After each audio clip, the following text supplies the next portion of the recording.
Bom dia, boa tarde, boa noite, boa madrugada. Independente da hora que você está assistindo, seja muito bem-vindo. E comenta aí de qual cidade você está vendo essa história, porque hoje eu vou te contar um relato que vai mexer com o seu coração. O sol nascia devagar sobre os pastos da fazenda Santa Rita, tingindo de laranja os currais vazios e as cercas que se perdiam no horizonte. Eu estava na varanda da casa grande, café esfriando na xícara, olhando para o nada como fazia todas as manhãs há mais de 10 anos. Meu nome é Roberto Tavares, 53 anos, dono de 3 fazendas que somavam mais de 2.000 hectares entre Goiás e Tocantins. Gado de corte, soja, algumas cabeças de gado leiteiro, números que impressionavam em qualquer roda de fazendeiros. Dinheiro que entrava todo mês, automático como a chuva de janeiro. Mas dinheiro não aquece a cama. Não conversa à noite, não enche o silêncio. Minha esposa, Helena, tinha morrido há 12 anos. Câncer, rápido e cruel como um raio em céu aberto. Levou ela e levou junto a criança que esperávamos. Um menino. 7 meses de gestação quando tudo desmoronou. Enterrei os 2 no mesmo dia, debaixo de uma chuva fina que parecia não ter fim. Desde então, a fazenda virou meu único refúgio. Trabalho de sol a sol, negócios, compras, vendas, reuniões em Goiânia, em Palmas, em São Paulo. Voltava sempre para o mesmo silêncio, para a mesma casa enorme e vazia. Os empregados me respeitavam. Alguns tinham medo. Eu sabia. Minha fama era de homem duro, que não dava trégua em negociação, que cobrava até o último centavo, que não sorria fácil. Helena sempre dizia que eu era melhor do que parecia, que por baixo da casca grossa tinha um coração bom. Mas Helena se foi, e a casca ficou mais grossa ainda. Terminei o café frio, olhei para o relógio. 6h15 da manhã. Quinta-feira, 26 de setembro. Tinha uma reunião em Gurupi às 2 da tarde, 3 horas de estrada. Precisava sair logo. Entrei na caminhonete, uma Amarok preta, 0 quilômetro, ar-condicionado sempre ligado, e peguei a estrada. BR-153 primeiro, depois as vicinais de terra que cortavam a região. Conhecia cada curva, cada buraco, cada placa desbotada. O calor aumentava conforme o sol subia. Mesmo com o ar ligado, eu sentia o peso daquele dia. O cheiro de poeira entrava pelas frestas. Cigarras cantavam nos postes. Uma ou outra carreta passava na direção contrária, levantando nuvens vermelhas.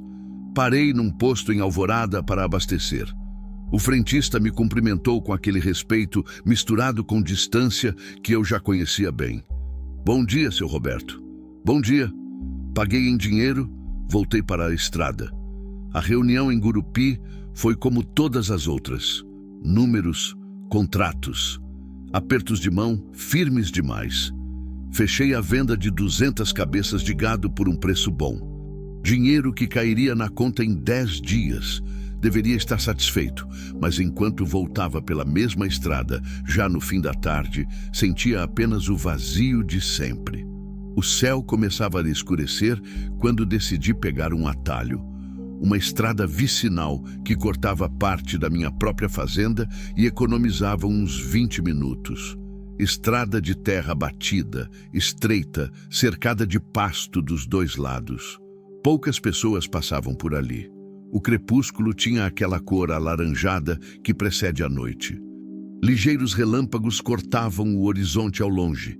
Chuvaria antes da meia-noite. Foi quando vi, no acostamento quase escondido entre o capim alto e as sombras que se formavam, um volume escuro, irregular, diferente. Diminuía a velocidade franzindo a testa. Parecia um saco de lixo ou um animal morto, mas havia movimento. Pisei no freio. O coração bateu mais forte. Parei a caminhonete no meio da estrada, deixei os faróis acesos e desci, pegando a lanterna do porta-luvas. O ar estava abafado. O cheiro de terra seca misturado com algo mais pesado, metálico, sangue. Caminhei devagar em direção ao volume. A lanterna tremeu na minha mão. E então eu vi uma jovem. deitada de lado no barro seco, os cabelos grudados no rosto suado, a pele pálida demais. Uma blusa rasgada, encharcada de sangue na altura do abdômen e das coxas. As pernas dobradas, os braços envolvendo algo pequeno contra o peito. Um bebê, recém-nascido, enrolado num pano sujo que já foi branco. Chorava fraco, um choro que mais parecia um miado de gato abandonado. Minha respiração parou. Meu Deus! Me ajoelhei ao lado dela, a lanterna iluminando o rosto da moça. Olhos semicerrados, lábios rachados. Ela respirava, mas cada inspiração parecia custar a vida. Toquei seu ombro com cuidado. Moça, moça, você me escuta?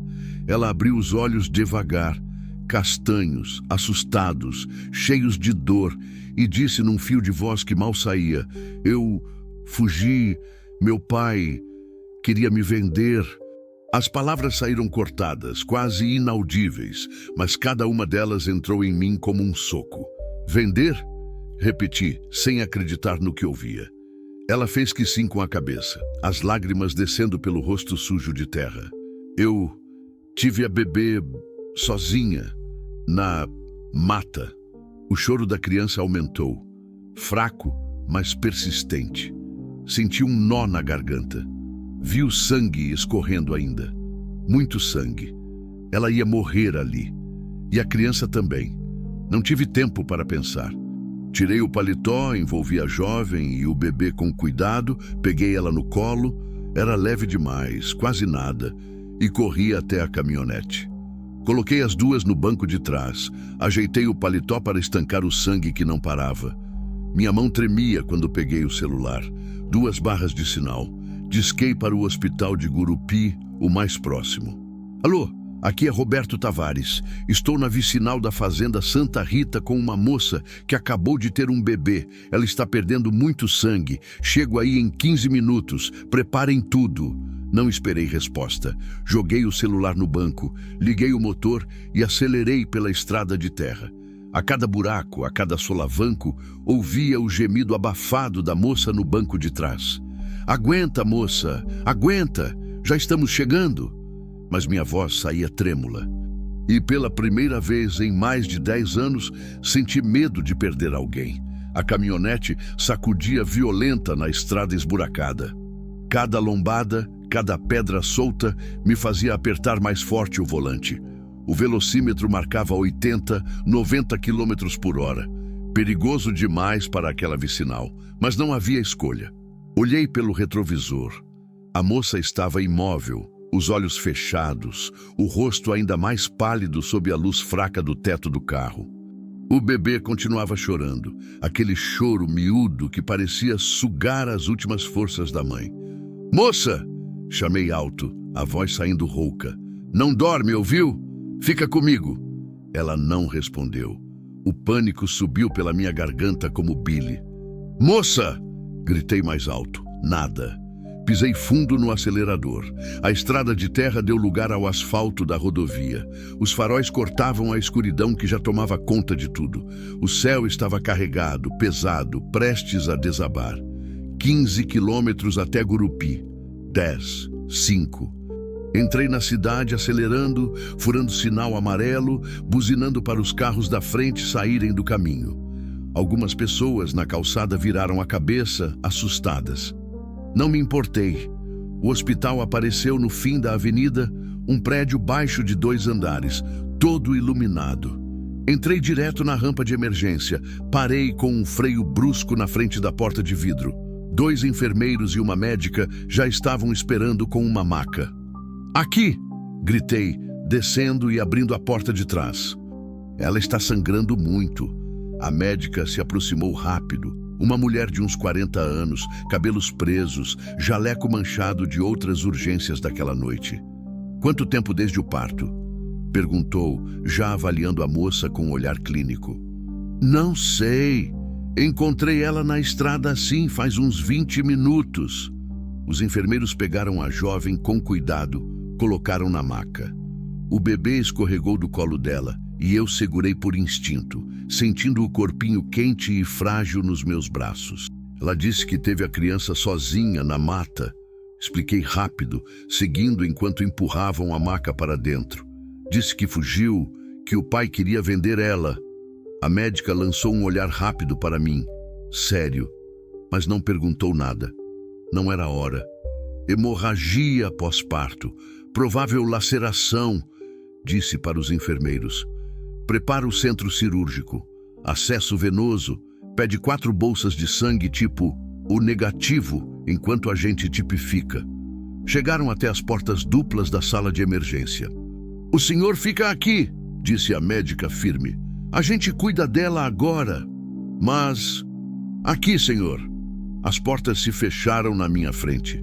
Fiquei parado no corredor, o bebê ainda nos meus braços, envolvido naquele pano sujo de sangue e terra.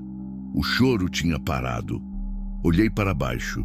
A criança me encarava com olhos escuros, enormes, assustados. Uma menina. Pequena demais, magra demais, mas viva, respirando. Senti um aperto no peito que não sentia havia anos. Uma enfermeira mais velha se aproximou com um sorriso gentil. Vem, meu filho, vamos cuidar dessa coisinha aqui. Ela pegou a bebê dos meus braços com delicadeza e foi em direção à outra sala. Fiquei sozinho. O corredor cheirava a desinfetante e sangue. Luzes frias no teto, uma televisão ligada numa novela que ninguém assistia. 2 cadeiras de plástico encostadas na parede. Sentei. As mãos tremiam. Olhei para elas. Estavam sujas de sangue. Sangue dela. Sangue da criança. Levantei, fui até o banheiro, lavei as mãos na pia. A água saía vermelha, depois rosa, depois transparente. Olhei para o espelho. Um homem de 53 anos me encarava de volta. Cabelos grisalhos, rosto marcado pelo sol e pelo tempo, olhos cansados. Quando foi a última vez que tinha sentido medo de verdade? Medo de perder alguém? Helena. O rosto dela veio à mente sem avisar. Os olhos claros, o sorriso que iluminava a casa, a barriga redonda com o filho que nunca chegou a nascer. Fechei os olhos com força. Não era hora para isso. Voltei para o corredor, sentei novamente. Quanto tempo passou? 10 minutos? 30? 1 hora? Não sabia. A televisão continuava ligada. Uma mulher vendia panelas num comercial animado. Um homem de uniforme policial entrou pela porta da emergência.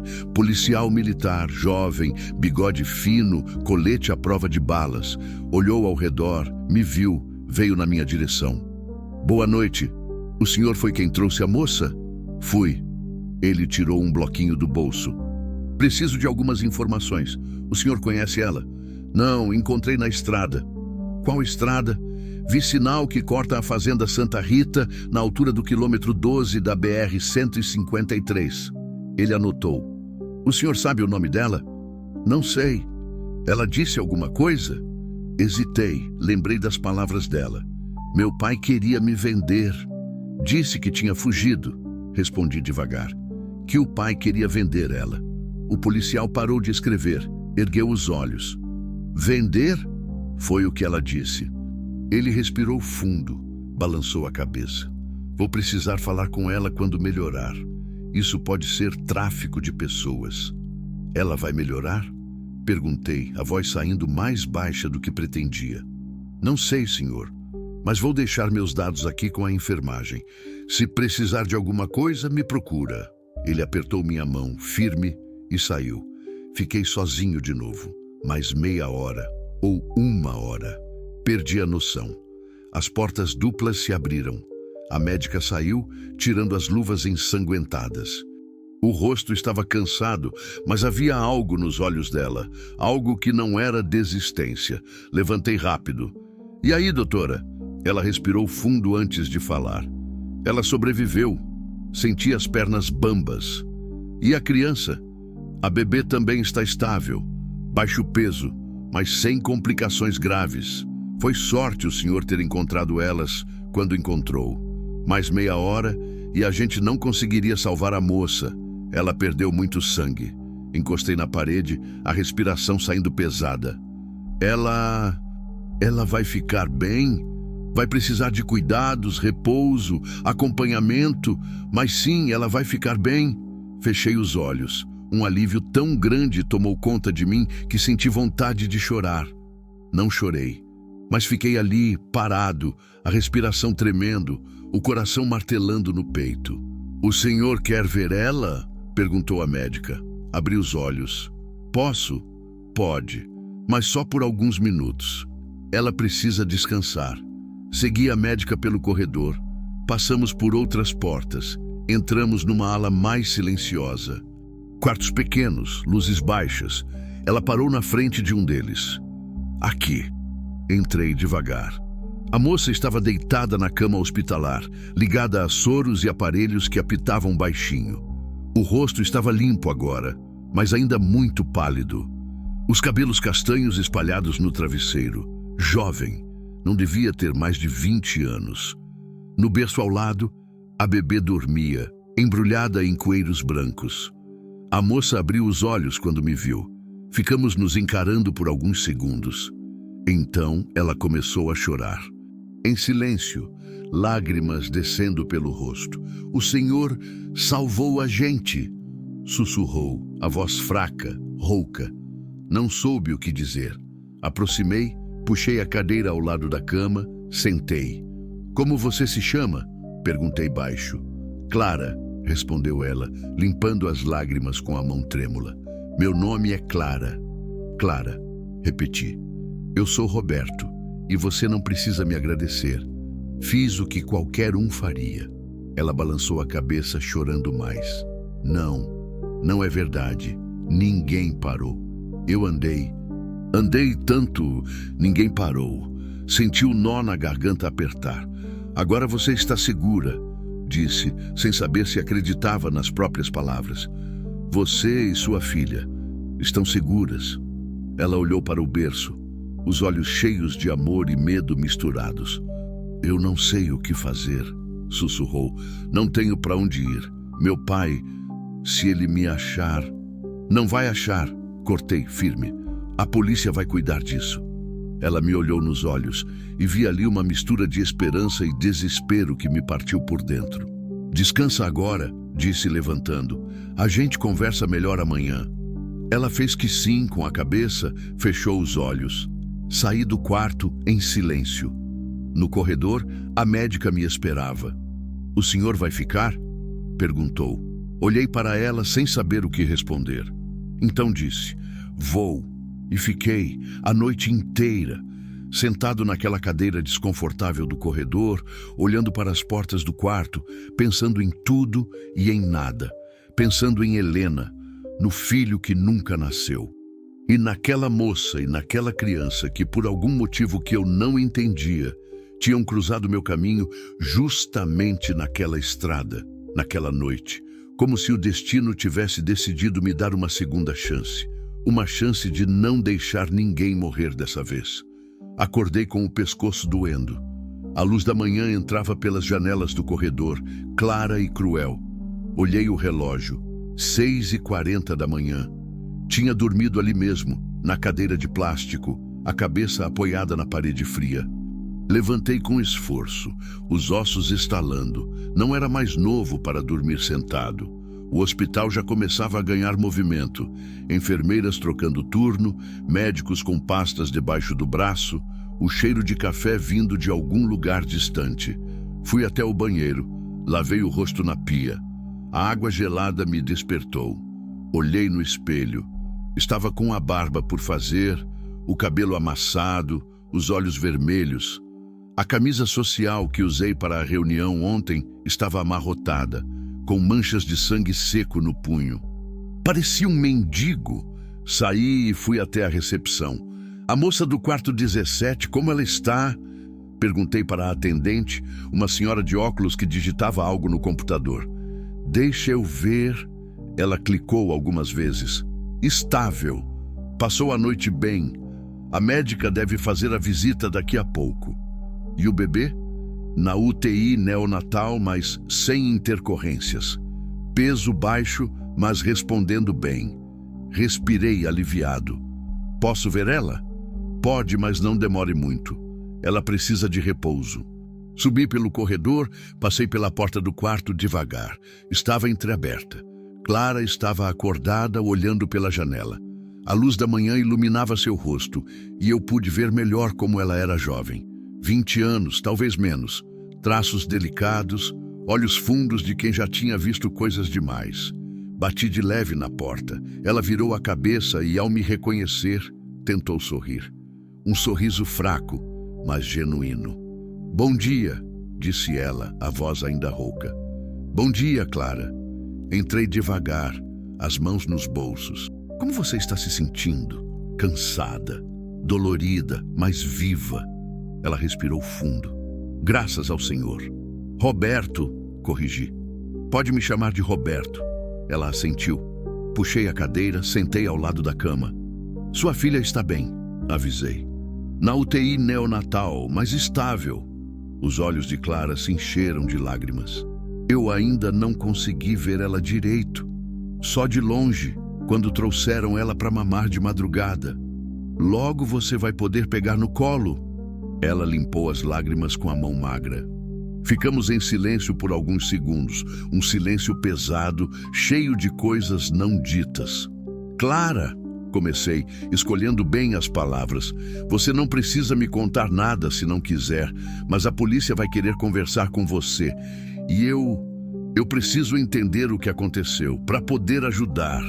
Ela fechou os olhos, apertou os lábios. Estava lutando contra algo dentro dela.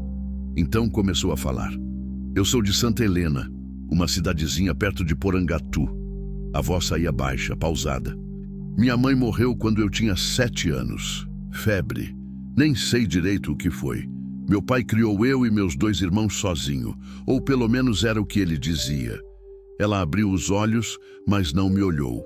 Olhava para o teto como se as palavras estivessem escritas lá.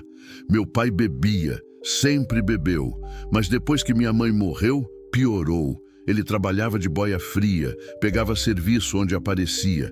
A gente passava fome às vezes, muitas vezes. Engoli seco. Conhecia histórias assim. O interior do Brasil estava cheio delas. Quando fiz 15 anos, continuou Clara, a voz tremendo agora, meu pai começou a trazer homens para casa, homens velhos, com dinheiro. Dizia que eu tinha que ser gentil com eles, que era para ajudar a família. Senti a raiva subir pela espinha. Eu tentei fugir 2 vezes. Das 2 vezes ele me achou, me bateu, me trancou no quarto por dias. Uma lágrima escorreu pelo canto do olho dela. Aí, há 1 ano, ele me vendeu para um fazendeiro de Uruaçu. Um homem de uns 60 anos, casado, com filhos da minha idade. Ele pagou para o meu pai e eu tive que ir morar na fazenda como empregada. Mas não era empregada, era outra coisa. Fechei os olhos tentando controlar a respiração. Fiquei grávida faz 6 meses. Quando o homem descobriu, me mandou embora. Disse que eu era um problema. Me jogou de volta na casa do meu pai, sem nada. Clara estava chorando abertamente agora, mas continuava falando como se precisasse tirar tudo para fora de uma vez. Meu pai ficou furioso. Disse que eu tinha estragado tudo, que agora ninguém mais ia me querer. Disse que quando a criança nascesse, ele ia vender ela. E ia me vender de novo para quem quisesse pagar. Meu Deus, murmurei, sem conseguir segurar. Eu esperei. Fiquei quieta, fingindo que tinha aceitado. Mas quando as dores do parto começaram, há 2 dias, eu fugi de madrugada. Peguei uma estrada de terra, andei o quanto consegui. As dores pioraram e eu tive que parar na mata, sozinha, sem nada. Ela virou o rosto na minha direção e nossos olhos se encontraram. Eu achei que ia morrer ali. Eu e minha filha. Achei que Deus tinha desistido da gente. Não soube o que dizer. As palavras não vinham. Então, sem pensar, estiquei a mão e segurei a dela. Pequena, fria, trêmula.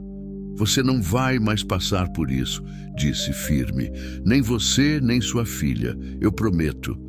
Clara apertou minha mão com força, chorando mais alto agora, um choro de alívio e desespero misturados. Ficamos assim por alguns minutos, eu segurando a mão dela, ela chorando, os dois em silêncio. Mais tarde saí do quarto e fui até a recepção. Pedi o telefone do policial que tinha aparecido na noite anterior. A atendente me passou um cartão com o contato. Liguei na hora. Alô? Cabo Ferreira? Aqui é Roberto Tavares. A gente se viu ontem no hospital. Sim, senhor. E aí, a moça melhorou? Melhorou. E ela contou a história. Fiz uma pausa. É tráfico de pessoas. O pai dela vendia ela para homens. Ela fugiu grávida. Ouvi o policial soltar um palavrão baixo do outro lado. Puta merda. Desculpa, senhor, mas... é cada coisa que a gente vê. Ela tem medo de voltar. O pai dela vai procurar. Precisa de proteção. Vou abrir um boletim. Vou atrás do homem também. O senhor sabe o nome dele? Ainda não perguntei, mas ela é de Santa Helena, perto de Porangatu. Tá anotado. Vou na delegacia agora e depois passo aí para conversar com ela. Obrigado, cabo. Não, senhor. Obrigado por ter parado. Se fosse outro... Ele não completou a frase. Não precisava. Desliguei e fiquei parado ali, no meio do corredor, pensando. Pensei em Clara, na vida que ela teve, nas coisas que sofreu. Pensei na criança dela, na menina que nasceu no meio da mata, na escuridão, sem ninguém. Pensei em Helena, no filho que nunca conheci. E pela primeira vez em 12 anos, senti que havia um propósito. Não sabia ainda qual, mas sentia. Voltei ao quarto. Clara tinha adormecido. Respirava devagar, o rosto finalmente relaxado. Sentei na cadeira ao lado da cama e fiquei ali, só olhando, pensando em como a vida podia ser injusta e em como, às vezes, a gente podia fazer diferença, mesmo sem entender direito como ou porquê. 3 dias se passaram, 3 dias em que eu praticamente morei naquele hospital.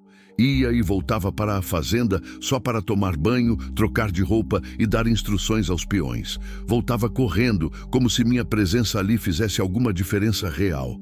Talvez fizesse. Clara melhorava aos poucos. A cor voltava ao rosto, os olhos ganhavam vida. Conversávamos bastante. Ela me contava sobre a infância na roça, as brincadeiras com os irmãos no rio, a mãe que cantava à noite antes de dormir. Memórias boas enterradas sob tantas ruins. Eu contava sobre a fazenda, sobre o trabalho com gado, sobre os amanheceres alaranjados no pasto. Não falava de Helena. Ainda não. A pequena Vitória, esse foi o nome que Clara escolheu, já tinha saído da UTI neonatal. Estava no quarto com a mãe, num berço simples de ferro. Miúda como um passarinho, mais forte. Chorava alto quando tinha fome. Procurava o peito da mãe com uma determinação que me arrancava sorrisos. Eu tinha comprado roupinhas, fraldas, leite em pó, mamadeiras. A enfermeira-chefe brincou dizendo que eu estava bancando o enxoval inteiro. Não neguei. Era verdade. Na tarde do 3º dia, o cabo Ferreira apareceu de novo. Estava mais sério dessa vez. Entrou no quarto onde Clara amamentava Vitória, tirou o cap, ficou de pé perto da porta. Moça Clara, preciso conversar com a senhora. Clara olhou para mim, assustada.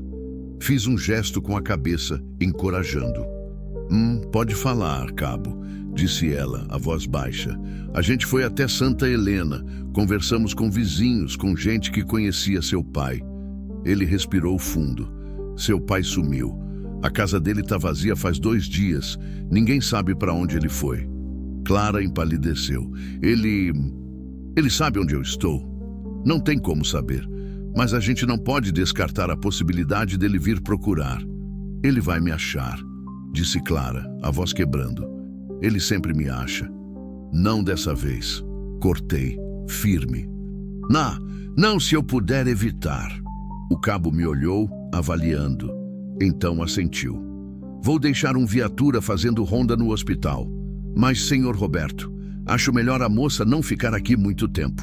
Quanto antes ela sair da região, melhor. Ela pode ficar na minha fazenda, disse sem pensar 2 vezes. Tenho espaço, tenho segurança. Clara arregalou os olhos. Eu não posso aceitar isso. Pode sim, interrompi. Você e a Vitória. Até as coisas se resolverem. O cabo concordou com a cabeça. É uma boa ideia.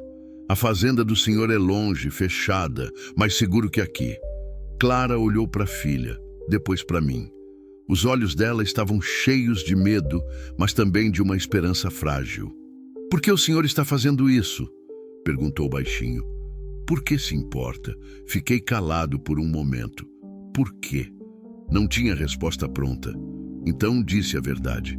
Porque eu podia ter passado direto, mas não passei. E agora vocês são responsabilidade minha. Não era toda a verdade. Mas era o que eu conseguia dizer. No dia seguinte, Clara teve alta. Eu trouxe roupas limpas que comprei numa loja no centro de Gurupi. Calça, blusa, sandálias simples, tudo do tamanho dela, magra, pequena. Para a Vitória, trouxe um macacãozinho rosa e uma mantinha de algodão. Clara se vestiu no banheiro do quarto.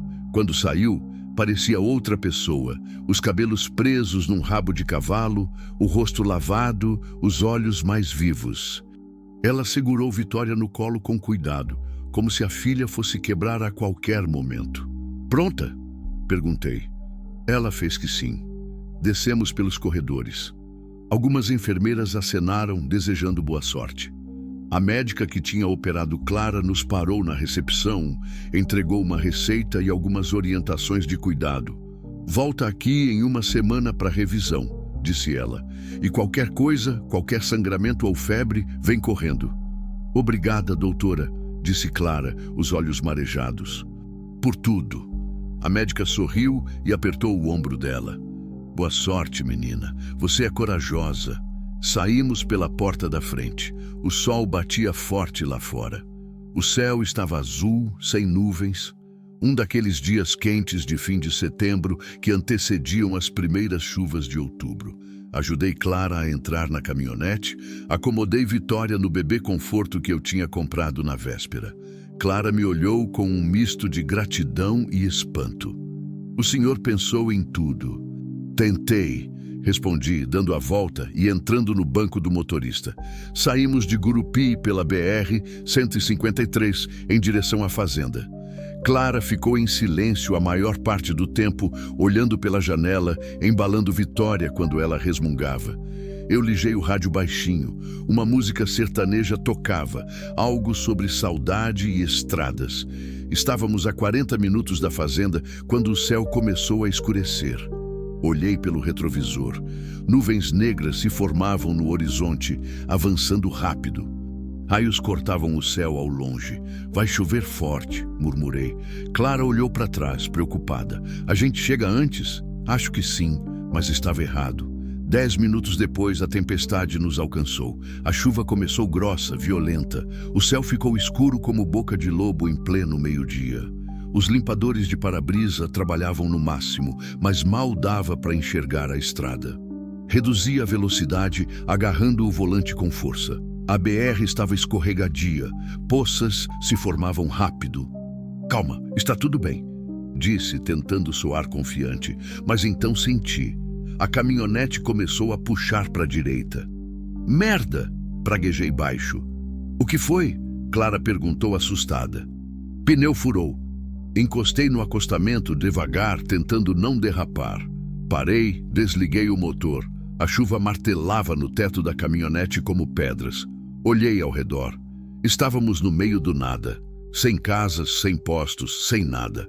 Só a estrada, o pasto dos dois lados e a tempestade. Eu preciso trocar o pneu, avisei. Vai demorar uns 20 minutos. Na chuva? Não tenho escolha. Olhei pelo retrovisor. Nenhum carro vindo. Nenhum carro indo. Então vi. Longe, muito longe. Um farol. Vindo na nossa direção. Uma caminhonete velha, escura. Meu estômago gelou. Clara! Chamei, sério. Quando eu sair, você tranca as portas. Não abre para ninguém além de mim. Entendeu? Ela arregalou os olhos. O senhor acha que... Só tranca. Saí debaixo da chuva. Estava ensopado em segundos. Abri o porta-malas, peguei o estepe e o macaco. Comecei a trabalhar rápido, as mãos escorregando no metal molhado. O farol se aproximava, cada vez mais perto. Continuei trocando o pneu, mas de olho na estrada. A caminhonete passou devagar, muito devagar. Não parou, mas diminuiu, quase parando. Consegui ver, mesmo com a chuva, 2 homens dentro, olhando. Meu coração disparou. Eles seguiram, mas uns 200 metros à frente, pararam no acostamento. Ficaram ali, esperando. Minhas mãos tremiam enquanto apertava os parafusos do estepe. A chuva caía tão forte que eu mal conseguia enxergar. A água escorria pelo rosto, pelo pescoço, encharcava a camisa. Mas não era só a chuva que me fazia tremer, era o medo. Olhei de novo para a caminhonete parada à frente, 200 metros, talvez menos. Os faróis traseiros acesos, vermelhos como olhos na escuridão, não se mexiam, só esperavam. Quem eram aqueles homens? Será que era coincidência? Ou será que o pai de Clara tinha descoberto de algum jeito? Terminei de apertar o último parafuso, guardei o macaco às pressas, joguei o pneu furado no porta-malas. Fechei com força e voltei correndo para o banco do motorista. Entrei encharcado, batendo a porta. Clara estava pálida, abraçada com Vitória. Aquela caminhonete, começou ela, a voz trêmula. Eu sei. O senhor acha que é meu pai? Não sei. Liguei o motor. Mas a gente não vai ficar para descobrir. Pisei no acelerador. A caminhonete arrancou, os pneus derrapando um pouco no asfalto molhado. Olhei pelo retrovisor. A outra caminhonete ligou também e veio atrás de nós. Merda, murmurei. Clara virou a cabeça, viu os faróis se aproximando. É ele! Gritou desesperada. Ele me achou! Calma, Clara, calma. Mas minha voz não soava calma, soava tensa. Acelerei mais. 80, 90, 100 quilômetros por hora. A chuva continuava forte. A visibilidade era quase zero, mas não podia diminuir. A caminhonete atrás acelerou também. Estava colando na gente. Depois ultrapassou pela esquerda, ficou lado a lado. Olhei de relance. 2 homens. Um dirigindo, barbudo, cara fechada. O outro no banco do passageiro, mais velho, olhando para nós. Para Clara. Era ele. Reconheci pela expressão de pavor no rosto dela. É meu pai, sussurrou Clara, a voz sumindo. Meu Deus, é meu pai. O homem fez gestos, mandando a gente parar. Gritava algo que eu não conseguia ouvir por causa da chuva e do barulho dos motores. Não parei, acelerei mais. A caminhonete deles tentou fechar a gente, mas eu desviei, entrando um pouco no acostamento. Cascalho e lama voaram. Segura firme! Gritei. Clara se jogou sobre Vitória, protegendo a filha com o corpo. A outra caminhonete investiu de novo, batendo de leve na lateral da minha. O impacto fez a gente balançar. Filho da puta! Gritei, apertando o volante. Meu coração batia descontrolado. As mãos suavam frias apesar da chuva. À frente vi uma placa, entrada para uma estrada vicinal. 10 quilômetros até a fazenda Santa Rita. Tomei uma decisão. Virei bruscamente à direita, entrando na vicinal sem diminuir. Os pneus cantaram no asfalto molhado, a traseira da caminhonete derrapou, mas eu controlei. Estávamos agora numa estrada de terra batida, transformada em lama pela chuva. Olhei pelo retrovisor. A outra caminhonete tinha entrado também. E continuava vindo. Ele não vai desistir, disse Clara chorando. Ele nunca desiste.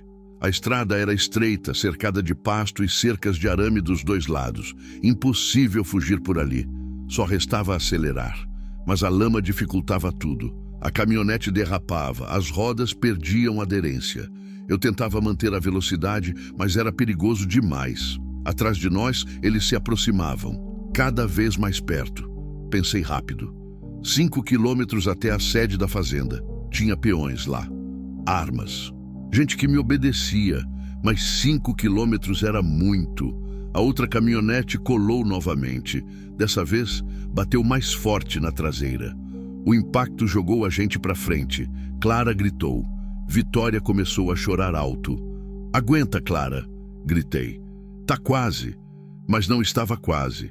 E eles sabiam. Bateram de novo. E de novo.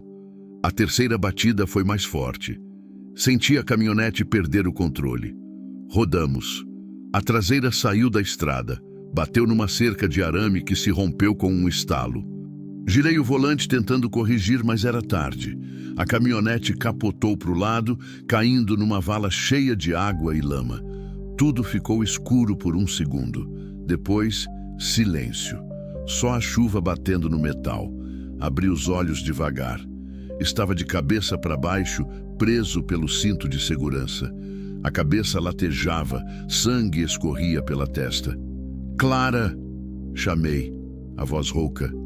Clara! Tô aqui! A voz dela veio fraca, assustada. Tô aqui! Olhei para trás. Ela estava de lado, ainda segurando Vitória, que chorava desesperada. O bebê Conforto tinha aguentado o impacto, mas Clara estava machucada, sangue no rosto, talvez no braço. Vocês estão bem? Acho que sim. Tentei me soltar do cinto, mas a fivela estava presa. Puxei com força. Nada. Então ouvi. Passos na lama. Vozes. Olhei pela janela quebrada. 2 homens descendo da caminhonete deles, caminhando em nossa direção. Um deles era grande, barbudo, com uma camisa xadrez encharcada. O outro era mais velho, magro, cabelos grisalhos grudados na testa, rosto duro, olhos frios, o pai de Clara. Eles chegaram perto da caminhonete tombada, olharam para dentro. Sai daí, Clara, disse o homem mais velho, a voz calma, perigosa. Agora. Não! Clara gritou, se encolhendo. Eu não vou. Você vai sim, e vai trazer minha neta. Ela não é sua. Clara chorou. Você não vai encostar nela. O homem mais velho fez um gesto para o barbudo. Tira ela daí. O barbudo se abaixou, tentou abrir a porta de trás. Estava travada. Consegui finalmente soltar o cinto. Caí de cabeça no teto da caminhonete, mas me levantei rápido, ignorando a dor. Abri o porta-luvas. Tinha uma chave de fenda ali. Peguei. O barbudo conseguiu forçar a porta traseira.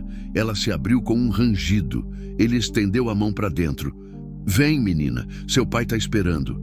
Foi quando eu saí pela janela do motorista, me arrastando pela lama, e fui para cima dele. Acertei a chave de fenda no ombro dele com toda a força que tinha. O homem gritou, se afastou, segurando o ferimento. Seu filho da puta! Me levantei, coberto de lama e sangue, a chave de fenda ainda na mão. Sai daqui, disse, a voz saindo rouca, mas firme. Sai daqui antes que eu acabe com vocês. O pai de Clara deu um passo à frente, os olhos fixos em mim. Isso não é da sua conta, velho. Essa menina é minha filha. Essa criança é minha neta. Você não tem nada a ver com isso. Tenho sim. Elas estão comigo agora. Ele riu. Um riso seco, sem humor. Você não sabe com quem está mexendo. E você não sabe com quem está mexendo. Ficamos parados ali, debaixo da chuva, os dois nos encarando. O barbudo ainda segurava o ombro, gemendo de dor. Então, ao longe, ouvi um som. Motores. Caminhonetes. Olhei para trás. 3 picapes vinham pela estrada, levantando nuvens de lama. Reconheci a da frente. Era do capataz da fazenda. Eu tinha ligado para ele antes de sair do hospital, avisando que estava voltando com uma visita. Ele devia ter visto a demora e vindo procurar. As caminhonetes pararam. 6 homens desceram. Peões da fazenda, todos armados, espingardas, revólveres. O capataz, um homem negro e forte chamado Juvenal, veio na frente. Patrão, tá tudo bem?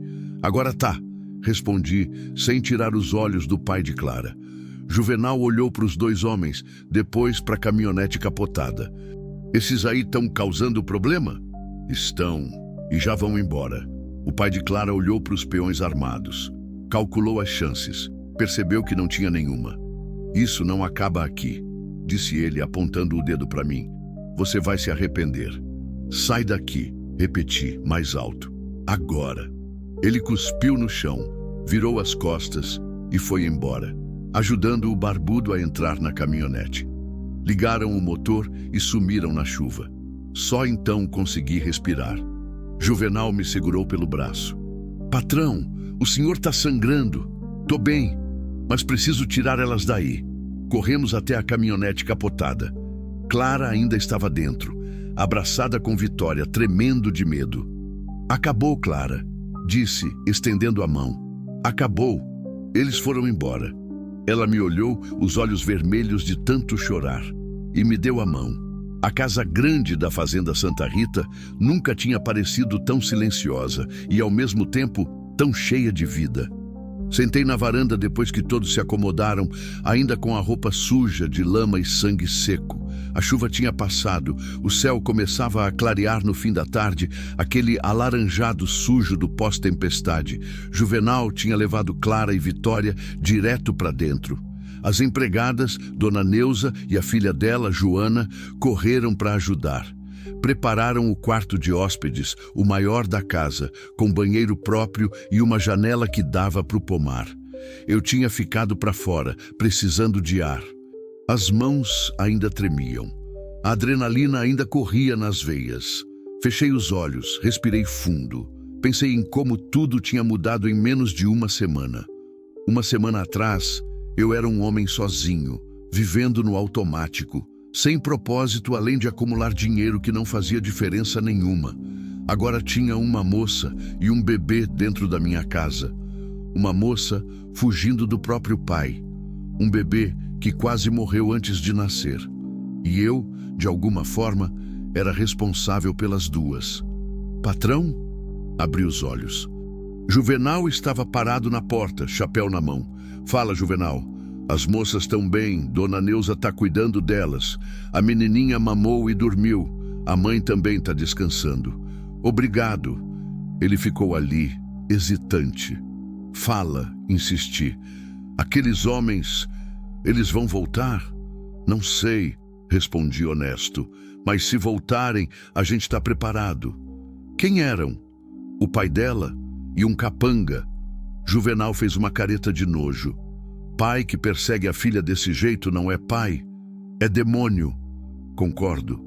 Ele colocou o chapéu de volta. Vou colocar 2 homens de vigia na porteira.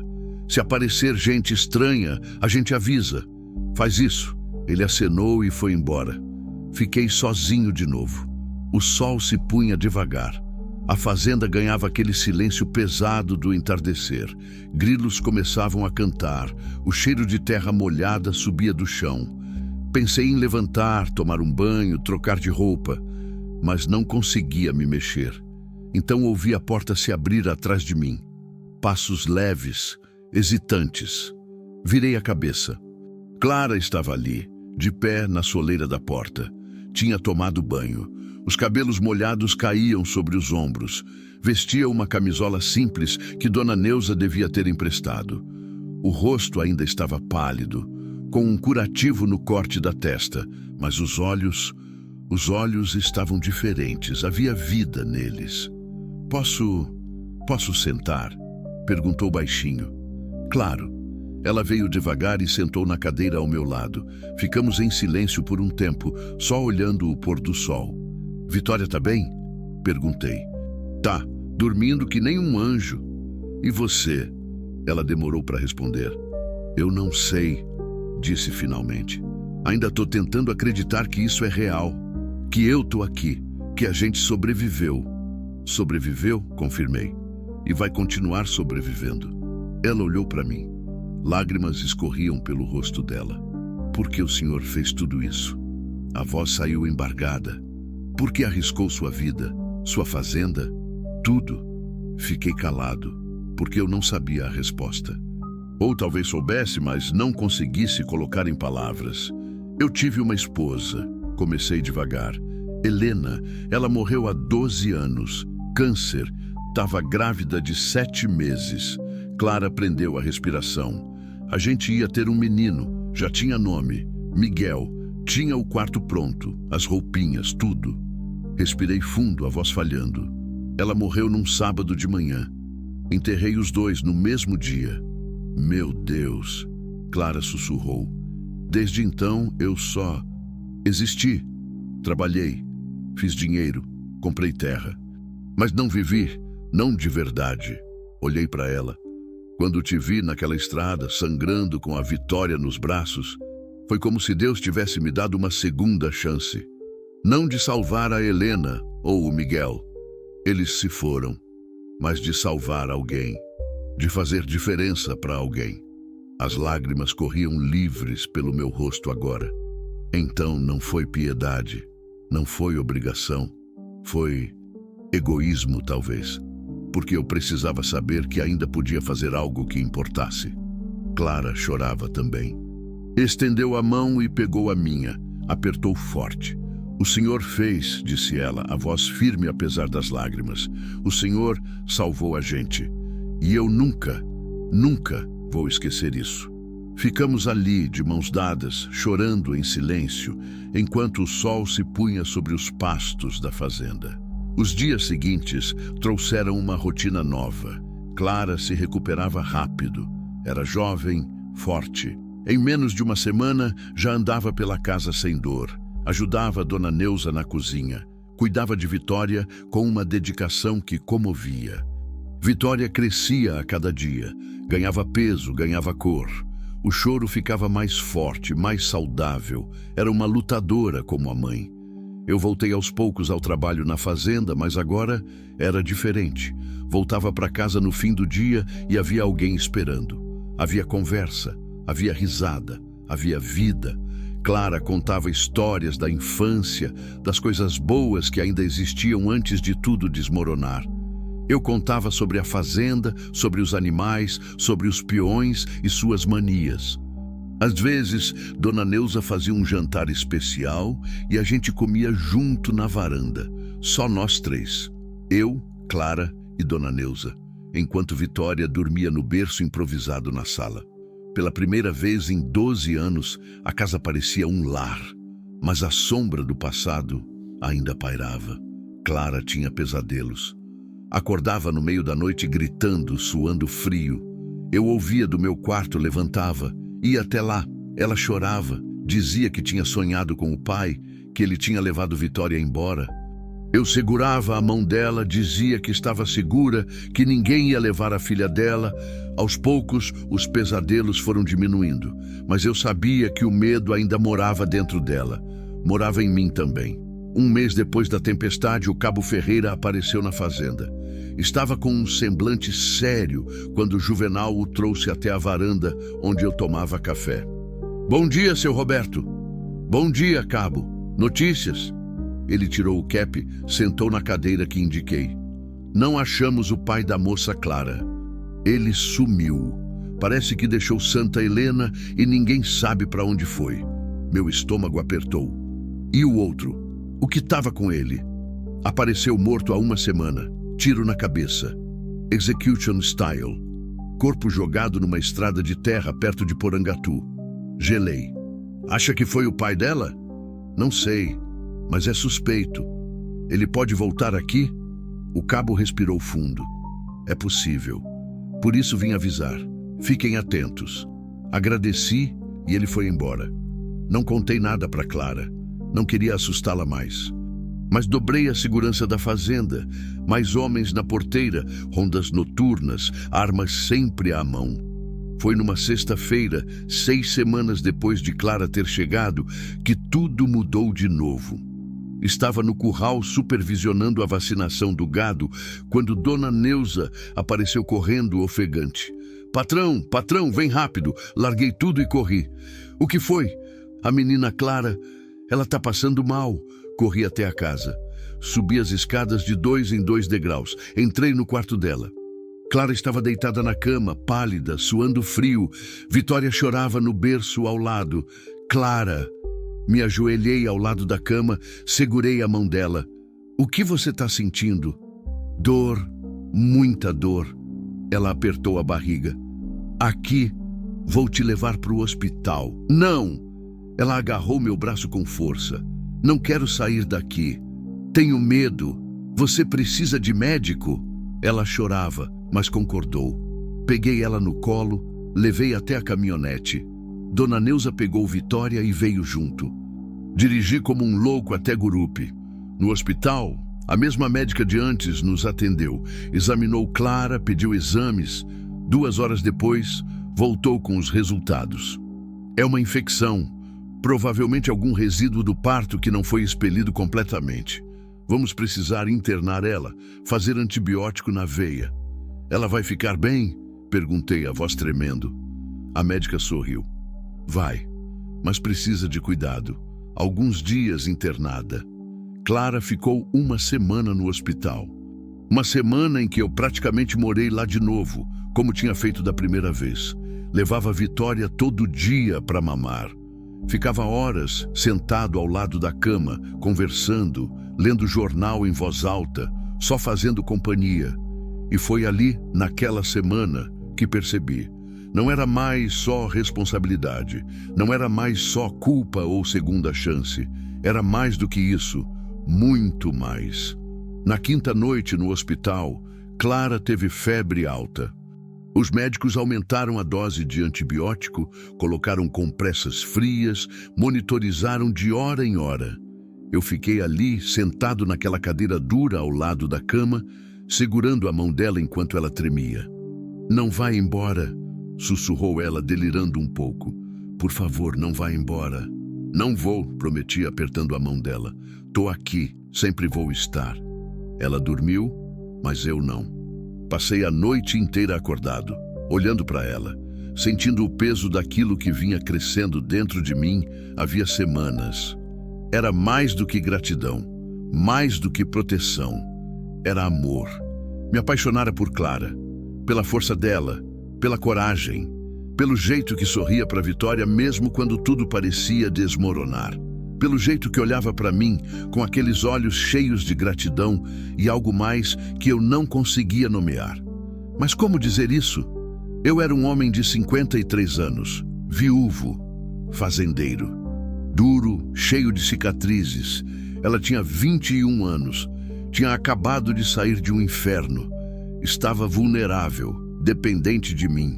Seria certo? Seria justo? Não sabia. Só sabia que quando olhava para ela, meu peito apertava de um jeito que não sentia desde Helena. Clara teve alta no sábado de manhã. Voltamos para a fazenda num silêncio diferente. Não era desconfortável, mas havia algo no ar, algo não dito. Vitória dormia no bebê conforto no banco de trás. Clara olhava pela janela, quieta. Obrigada, disse ela de repente. Pelo quê? Por ter ficado. Pelos últimos dias, por tudo. Não precisa agradecer. Preciso sim. Ela virou para mim. O senhor podia ter me deixado no hospital e voltado para a fazenda. Mas não deixou. Ficou todas as noites. Dormiu naquela cadeira horrível. Cuidou da Vitória quando eu não conseguia. Eu quis ficar. Por quê? A pergunta ficou no ar. Não respondi. Mas Clara já sabia a resposta, acho. Porque ela colocou a mão sobre a minha no câmbio e deixou ali. E eu não tirei. As semanas passaram. Outubro virou novembro. As chuvas ficaram mais constantes. Os pastos verdejaram. A fazenda entrou no ritmo da estação. Clara estava completamente recuperada agora. Ajudava em tudo. Na casa, na cozinha, até mesmo nos currais às vezes, quando Vitória dormia e Dona Neuza ficava de olho. Os peões a respeitavam. Juvenal dizia que ela tinha pegada de gente trabalhadora. Era um elogio vindo dele. Vitória estava com quase 3 meses. Gordinha sorridente, cheia de vida. Começava a reconhecer rostos, a dar gritinhos de alegria quando alguém chegava perto. E eu estava mudado. Sorria mais. Conversava mais. A solidão que morava em mim havia 12 anos tinha ido embora. Mas o medo de estragar tudo me impedia de falar. Foi numa noite de domingo, depois do jantar, que Clara tomou a iniciativa. Estávamos na varanda, como sempre. Eu numa cadeira, ela na rede que Juvenal tinha pendurado semanas atrás.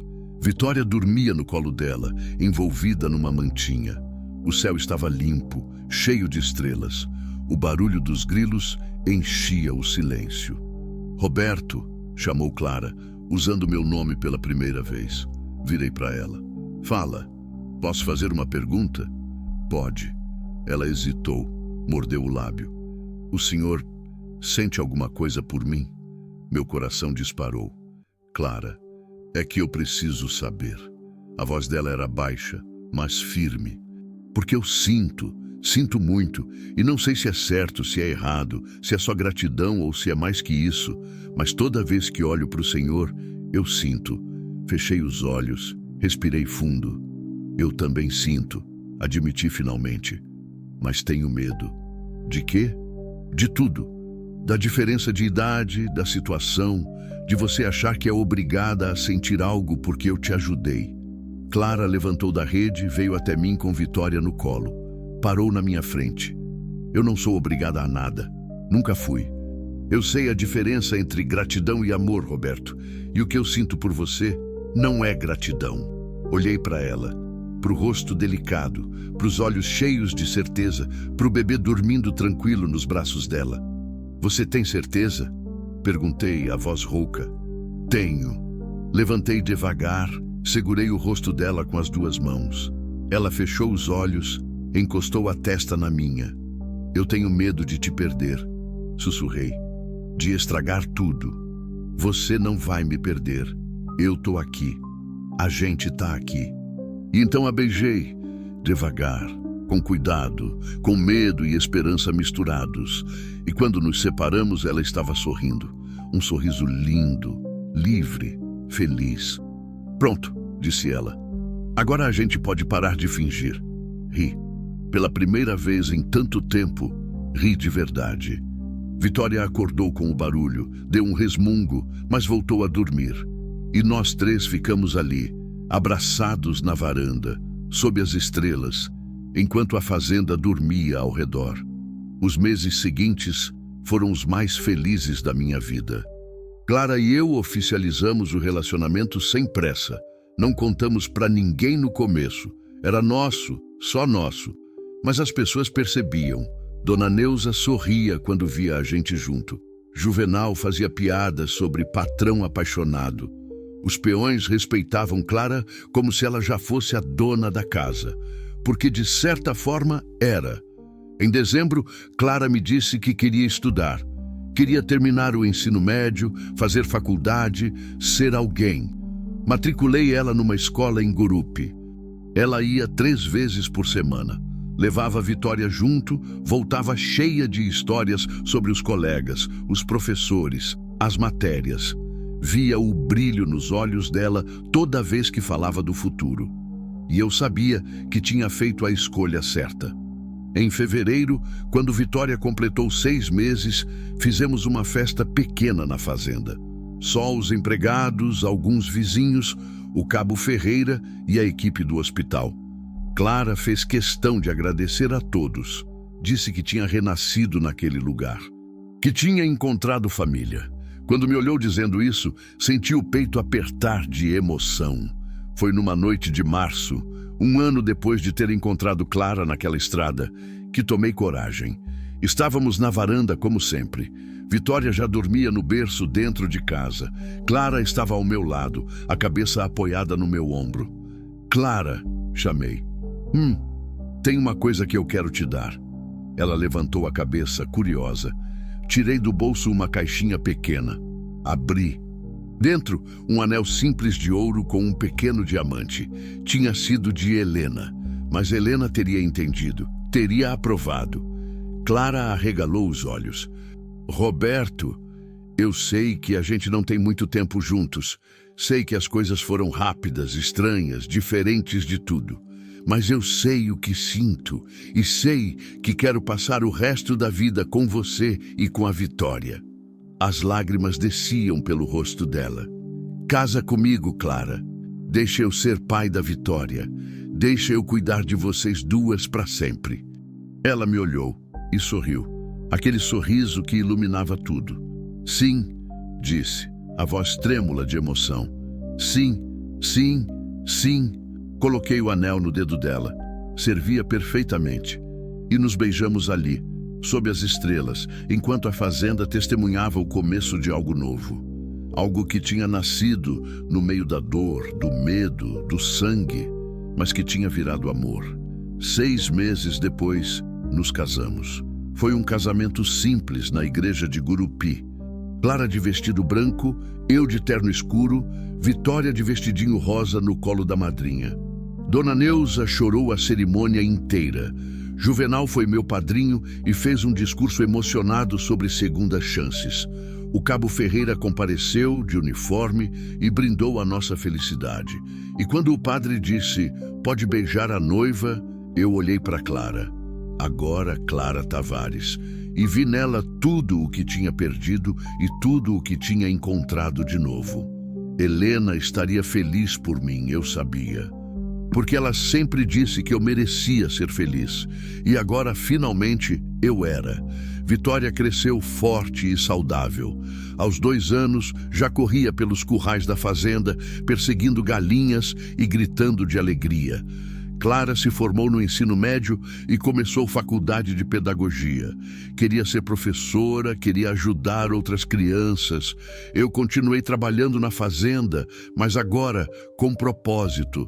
Trabalhava para construir algo para o futuro delas, para garantir que Vitória tivesse tudo o que Clara nunca teve. E toda noite, quando chegava em casa e via Clara na cozinha, Vitória desenhando na mesa, a casa cheia de vida e barulho, eu agradecia. Agradecia por ter parado naquela estrada, por não ter passado direto, por ter tido coragem de estender a mão para alguém que precisava. Porque no fim, não fui eu quem salvou Clara, foi ela quem me salvou. Me salvou da solidão, do vazio, da morte em vida, e me ensinou que nunca é tarde para recomeçar, nunca é tarde para amar de novo, nunca é tarde para ser feliz. Epílogo. 10 anos depois. Estou na varanda da casa grande, como sempre, tomando café e olhando o sol nascer sobre os pastos. Mas não estou sozinho. Vitória, agora com 12 anos, está ao meu lado, contando sobre a prova de matemática que tirou 10. Clara vem pela porta, já formada, e trabalhando como professora na escola municipal, trazendo mais café. E no colo dela, um menino de 2 anos. Miguel. Nosso filho, o nome que eu nunca pude usar, mas que agora tem dono. Clara senta ao meu lado. Miguel brinca com um carrinho no chão. Vitória me abraça e sai correndo para pegar o ônibus da escola. Bom dia, amor, diz Clara beijando minha testa. Bom dia, respondo, puxando ela para perto. Olho para minha família, para minha vida e sorrio. Porque às vezes Deus coloca pessoas no nosso caminho quando a gente menos espera. Pessoas que mudam tudo. Pessoas que nos lembram que vale a pena continuar. E que o amor, mesmo nascido na dor, pode florescer em algo bonito. Algo eterno, algo que vale cada segundo vivido.